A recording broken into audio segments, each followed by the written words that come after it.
Isang mapagpalang araw po, mga kasimbahay. Panibagong araw na naman.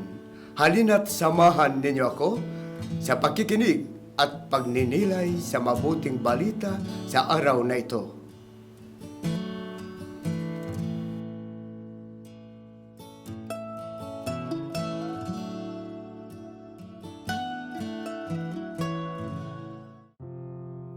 Ang mabuting balita ng Panginoon ayon kay San Lucas.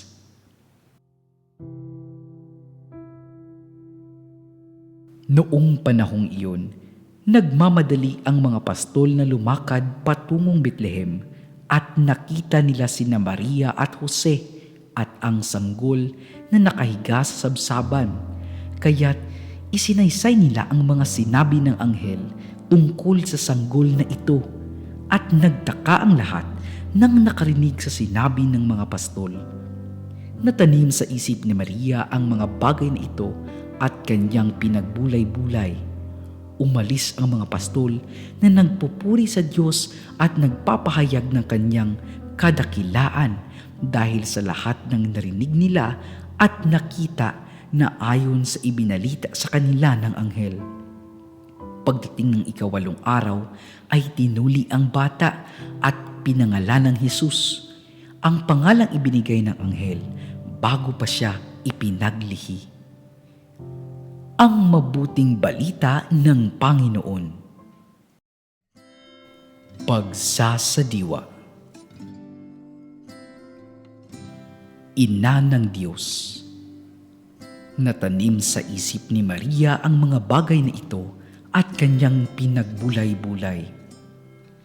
Isang dakilang pagpapala ang pagkakahirang kay Maria bilang ina ng Diyos. Marahil para sa isang dalagang namumuhay sa payak na paglilingkod, mahirap maarok ng isipan ang katotohanan ito. Hinayaan ni Maria na dumaloy ang biyaya ng Diyos sa kanyang buhay at sa kanyang pamamaraan. Itinanim niya ang lahat ng mga bagay na ito at kanyang pinagnilayan. Sa ating buhay, maraming mga pangyayaring hindi natin inaasahan, ngunit dumarating at kailangang tanggapin. Tingnan natin ang bawat pangyayari bilang bahagi ng plano ng Diyos sa ating buhay. Naway patuloy na lumalim ito sa ating mga puso at sa pamamagitan nito, magbunga at magsilang ng biyaya sa ating pamilya at komunidad. Isilang nawa ang dakilang plano ng may kapal sa ating buhay na pagsaksi sa kanyang kabutihan. Pagnilayan at isabuhay natin ang pagiging daluyan ng biyaya ng Diyos para sa kanyang bayan. Mga kasimbahay, napakinggan at napagnilayan po natin ang mensahe ng ating Panginoon sa araw na ito.